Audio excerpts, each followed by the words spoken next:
you fucking think about? Keep it.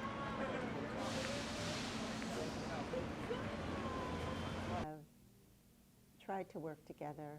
There is a public space at 125th and Park that was being used as an encampment and essentially being used as a private space for people who were living there. And the residents and the shop owners and a lot of families and school officials worked together to make it a public space as it should be, and have things like 90 families pick up a fresh food from a farm. From NEMA, this community group, which is a mix of all of those groups. It's called the New Harlemese Merchants Association, but in fact it's a community organization. And they do things like hire homeless men through A's to sweep the streets because it was truly knee-deep. The NYPD has been paying more attention and has gotten resources to provide more officers on the street.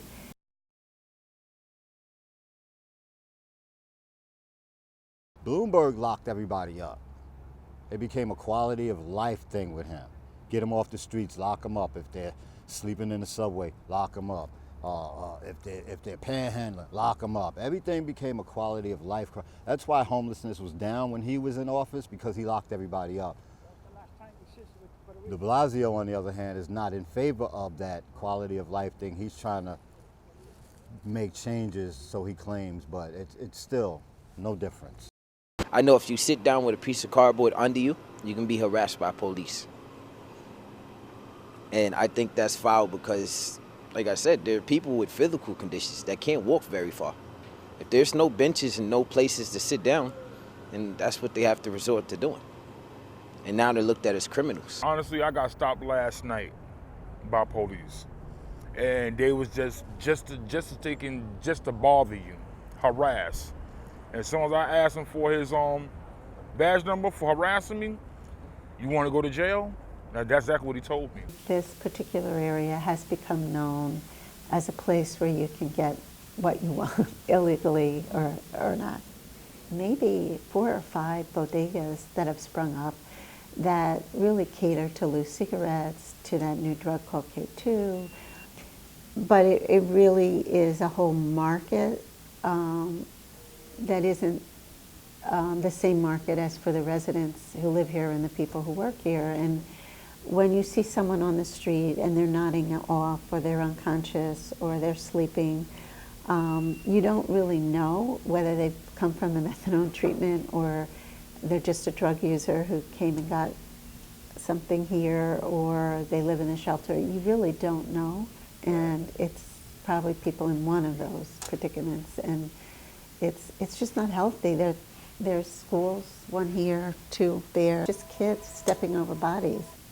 While we don't, advocate, we'll just take them away, there's got to be a place for treatment that is not on the sidewalk.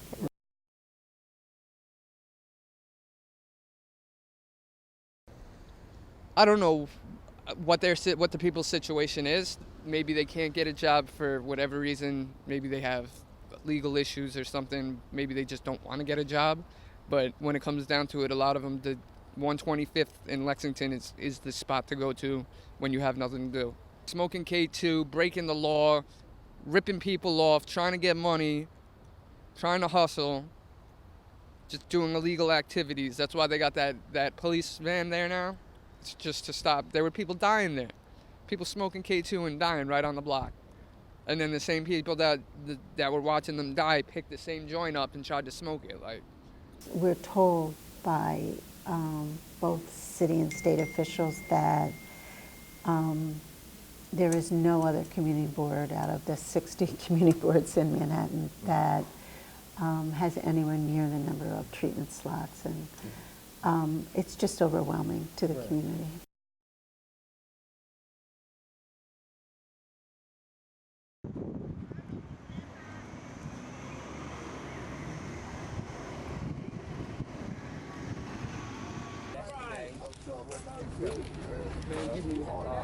No.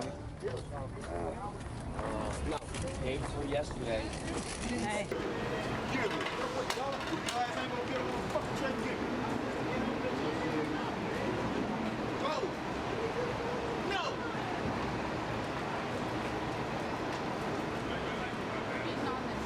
it's a burden on any community to have 1,000 people, whether they were tourists, to be dropped on one corner all day and then picked up from that same corner at night. Close to 1,000 men a day are dropped off on one location. According to Day, the homelessness around 125th and Park is due in part to forced immobility. Of course, it's ridiculous. The City Homeless Services Agency should fund buses to go to the Bronx and Queens and Brooklyn and wherever people's families or appointments are.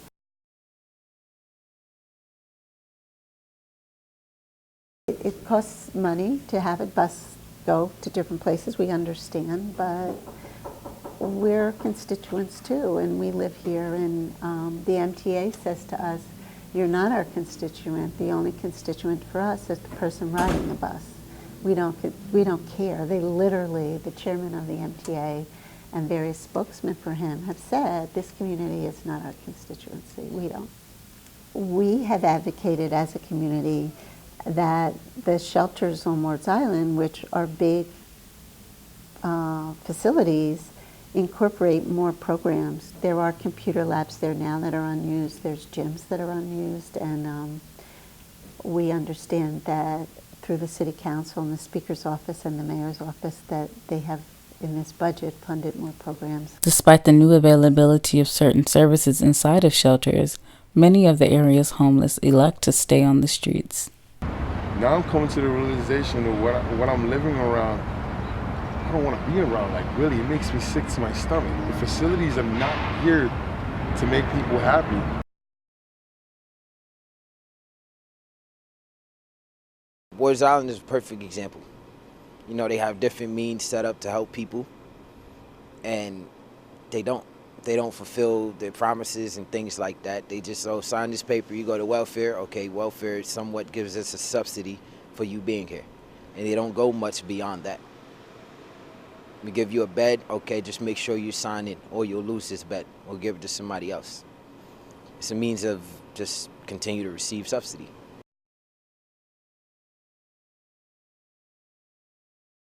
A lot of these places are run by gangs, cliques, and crews. If a security guard there, works there and somebody from their neighborhood comes in and is a part of that crew, or even from their neighborhood, the security allows that person to do what he wants. And then that person becomes friends with others, or, somebody he knows from the outside may come in, and they continue to click up, so all they do is grow. And they set their own, what they call in-house rules. And it worsens the place. I'd rather rest my head on a familiar block that I know I'm safe, with friends and family that are in the same situation with me, than live in this cluster site shelter like we're a bunch of cattle. And our safety is not even guaranteed when we go to the bathroom. Gentrification is at an all-time high. We are losing all of our affordable housing neighborhoods. During previous administrations, we saw massive rezonings by the hundreds where all of our affordable neighborhoods were turned into luxury high-rise neighborhoods, and the city has fundamentally changed.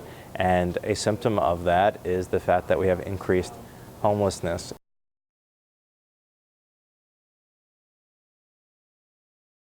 During Sandy, Bellevue and other mental health institutions released patients for their own safety because of damage that occurred to the locations, to the HHC locations. So I think that what we're seeing is a lot of people who were in the system now out of the system, who just need the support and compassion of our city to get back in, and also making sure that we really get our shelters up to par. But ultimately, if a person gets evicted from their apartment and they are single, they are far more likely to end up on the street.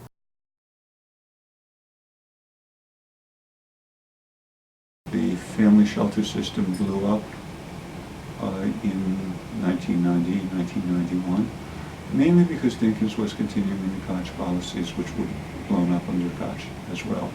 The city then blamed the increase on the policy of placing families in subsidized housing which resulted in an increase in the number of families in shelters. It did the opposite of what they thought it would do. So they thought they were making a mistake. In research I've done and other people have done, they were not making a mistake. But it has gone down as one of these urban legends that if you put more people in shelters, then it will increase shelter population, whereas the opposite is the case. So Mayor Giuliani came along, tightened the front door. Then in 2000, 2001, reduced the number of number of placements. And guess what happened? Shelter population rose, and they blamed it on the opposite way.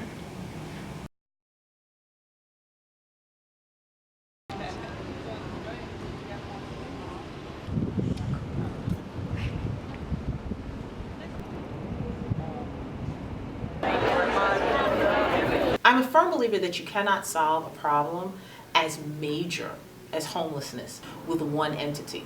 It's never going to be done simply by an elected official, an individual. It's never going to be done by an administration. It takes the community to heal the community. Now, because rent is so high, you'll have 2 families of 4 living in an apartment, the same apartment, because together we have to share in order for us to survive, right?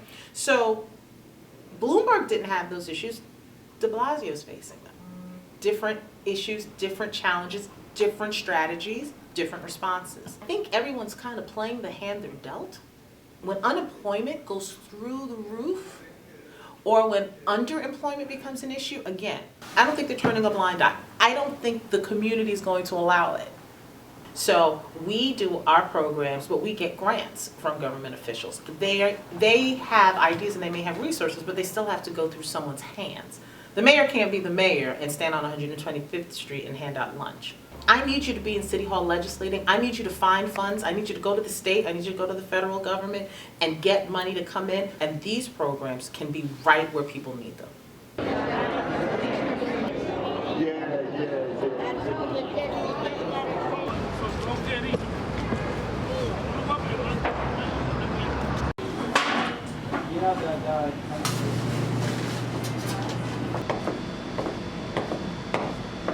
Homeless people, I honestly feel bad for them. They need a lot of help. Everybody should be treated equal. You understand? They come in here and they tell me they're hungry, I'll be more than welcome to feed them. We have enough food to feed the whole block. You understand? But they don't get that point. They're so used to stealing, robbing, fighting for what they need, and it doesn't have to be like that. If they receive the help that they really need, we wouldn't have this much issues. We have a shelter a couple blocks away that at 7 o'clock in the morning, they have to get out the shelter. So they leave the shelter, they get dropped off here. 2 doors down, we have a methadone clinic that they all attend to.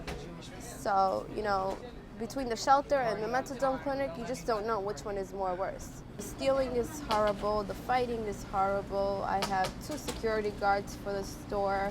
You know, in a regular store, in a regular deli, you wouldn't have any security guards, you know what I mean? But due to all the stealing and the fighting and the threatening, you know, we need to protect the store and our employees and our customers. Try to get rid of this unnecessary. And they walk in, they tuck it in their jacket or tuck it in their shirt, you know, whatever possible way they can. It happens 2 to 3 times a day, and that's a little too much. The neighborhood has gotten so much better, you know, with the cops on the corner. They painted under the Metro North right across the street. You know, a lot of great things have been happening. They go out their way to protect this block. But again, they get abused and threatened themselves. Some of them are not really into drugs or like that. They just come from a family that they never have that support. Talking to them and telling them, listen, this is the right way, and you know, you have to finish school, you know, guiding them, giving them the guidance. But some of the homeless are very intelligent. They just have, you know, they come from a bad background. It's like nursing an elderly person. Your benefits come as you help this person get better or get comfortable. As a person who's dealt with the elderly, it pains me to see even elderly homeless people out here pushing shopping carts full of cans to hopefully get money. Because if they go to shelter, honestly, they're probably going to get jacked or robbed or beaten or killed just because of what they have.